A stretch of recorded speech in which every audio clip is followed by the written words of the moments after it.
الحمد لأهله والصلاة على أهلها وبعد. محترمو او معززو ورونو، په تیر درس کې مو د قیامت په لوی علامو کې دوی علامې چې یو د یاجوج او ماجوج راتګ وو او دوهم د امام مهدي علیه السلام ښکاره کېدل و دا بیان کړل.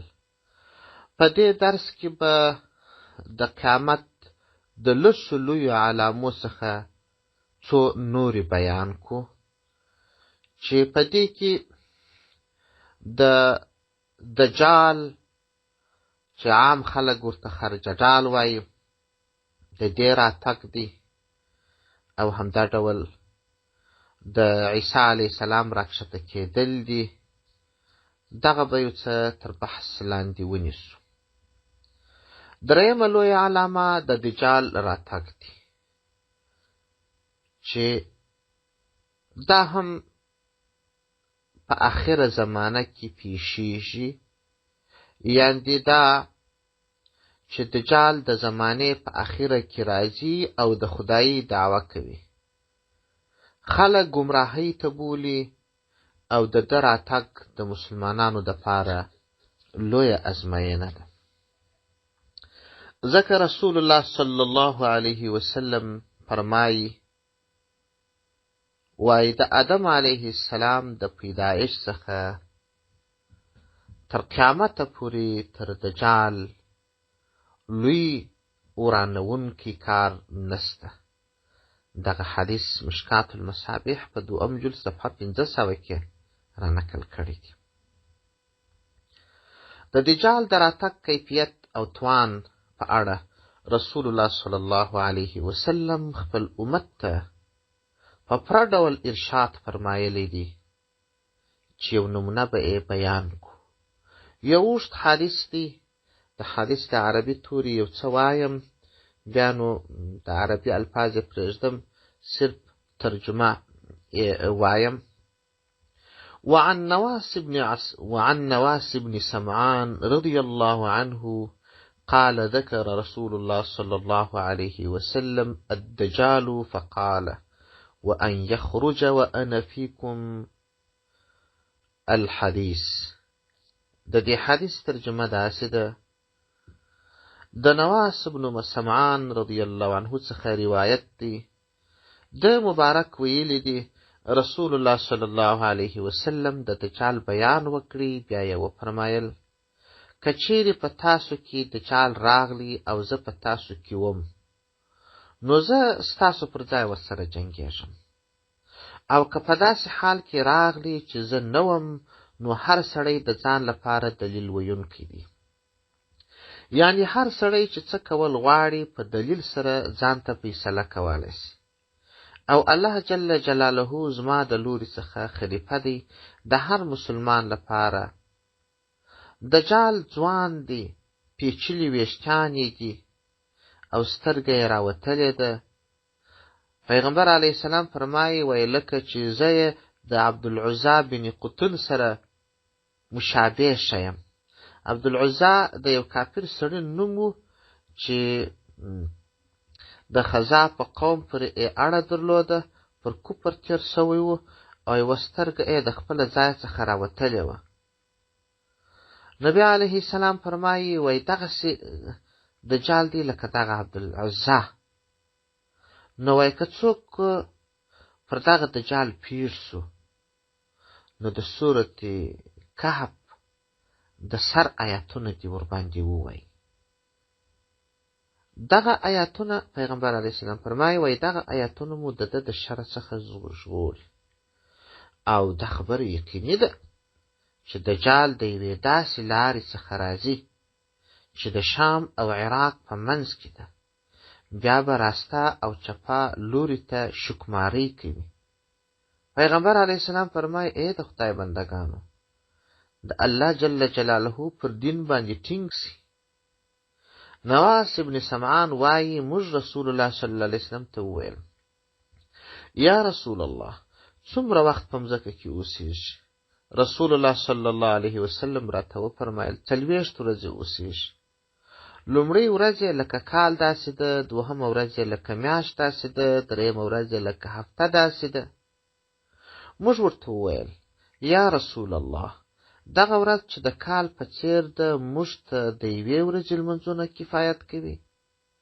رسول الله صلی الله علیه وسلم راته وویل یا بلکې خپل منځو ته اندازه کښېږدي. موږ وویل یا رسول الله، د دجال چابکي څومره ده؟ رسول الله صلی الله علیه وسلم راته وویل د باران په څېر ده چې باد په پسې وي. بیا به دجال یو قوم ته راسي، پر ځان باندې به یې ایمان راوړلو ته راوبولي. هغه قوم به هم ایمان ورباندې راوړي. نو د دې قوم لپاره به اسمان ته امر وکړي چې باران به ورباندې ووروي. باران به باندې وورېږي د دجال په امر، او مځکه به ورباندې شنه سي. شپه به باندې راسي، د دې قوم حیوانان به د پخوا په پرتله غټ وي، غولانځې به یې د شیدو ډکې وي، او اړخونه به یې پړسېدلي وي، یعنې چاغ به وي. بیا به بل قوم ته راسي، پر ځان باندې به ایمان راوړلو ته راوبولي. هغه قوم به د ده غوښتنه رد کړي، نو دی به مخ ځینې واړي. پر دوی باندې به سهار سي، یعنې کله چې شپه باندې تېره سي قحطي به وهلي وي، په لاسو کې به یې هېڅ مال نه وي. دجال به یو کنډوالې ته راسي، ورته وبه وایي خزانې دې راوباسه، او چې دا خبره ورته وکړي د دې کنډوالې څخه به د پیسو خزانې د مچمچانو د مشر په څېر په ده پسې روانې وي. یعنې لکه د مچمچانو مشر پسې چې عامې مچمچانې روانې وي، په ده پسې به داسې د پیسو خزانې روانې وي. بیا به د ځوانۍ یو ډک سړی راوغواړي، سر به یې په توره ورووي، نو سر به یې پرېسي د یوې ټوټې په څېر لکه ویشتل سوی غشي چې خپله نښه وولي. بیا به یې راوبولي، مخامخ به یې کړي. د هغه سړي مخ به ځلیږي او خاندي به. دی به په کار بوخت وي چې الله جل جلاله به عیسی علیه السلام راولېږي. بیا به د دمشق د ختیځ لوري څخه پر مناره د زړو جامو په منځ کې راکښته سي. لاسونه به یې د ملایکو پر وزرونو ایښي وي.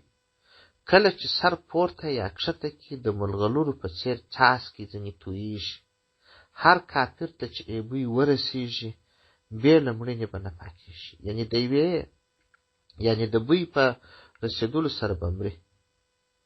او یعنې نفس د عیسی علیه السلام به تر هغه ځایه رسېږي څومره چې د سترګو کاته رسېږي. بیا به دجال ولټوي تر داسې اندازې چې د لدنومي ځای په دروازه کې به یې پیدا کړي. بیا به یې ووژني. تر مړینې وروسته به یو داسې قوم ته راسي چې الله جل جلاله به د دجال څخه ساتلی وي. نو مخونه به یې د دوړو څخه ورپاک کړي، او د جنت په لوړو مقاماتو به یې خبر کړي. په دغه منځ کې به هم داسې وي چې الله جل جلاله به عیسی علیه السلام ته وحی وکړي چې زه خپل یو ډول بندگان را پاڅوم چې هیڅ چا لره د جنګ کولو توان نشته. زما بندگان و کوه تور ته یو ځای کړه. الله جل جلاله به یاجوج او ماجوج راولېږي چې د هر لوري به په تلوار سره رازغلي. نو هغه لومړنۍ ډله به یې راسي، د طبریان نومي دریاب ټولې اوبه به وچشي. بیا به یې وروستۍ ډله راسي او وبه وایي بېشکه په دې دریاب کې هم یو وخت اوبه وې.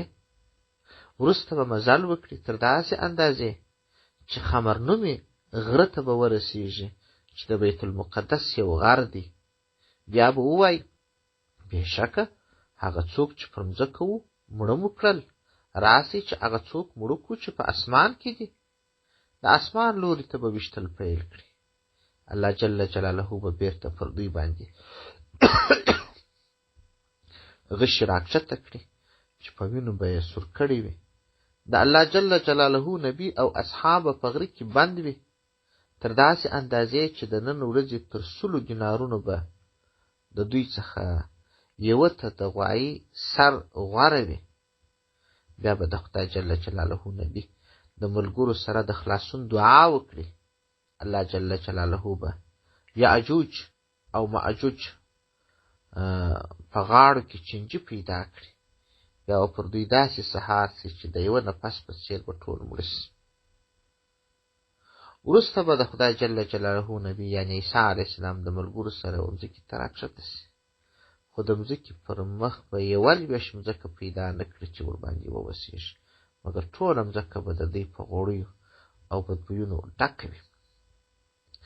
بیا به د الله جل جلاله نبی د ملګرو سره دعا وکړي. الله جل جلاله به د اوښان د غاړو په څېر مارغان راواستوي.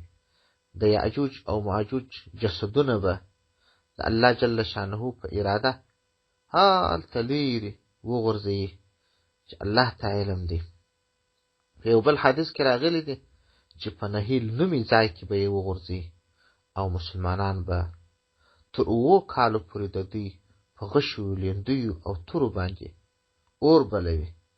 بیا به الله جل شانه باران راولېږي، یعنې باران به واوري چې د خټو، خټین او وړیو خیمې یعنې کور به ځینې پټ نه وي، نو مځکه به پرېولي تر داسې اندازې چې د یوې پرېولي او پاکې ډبرې په څېر به یې پرېږدي.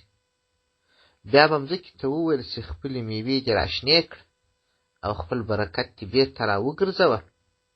نو په دغه ورځ به د یوه انار څخه یوه ډله خوراک کوي او د انارو په پوست سره به سایه لاسته راوړي.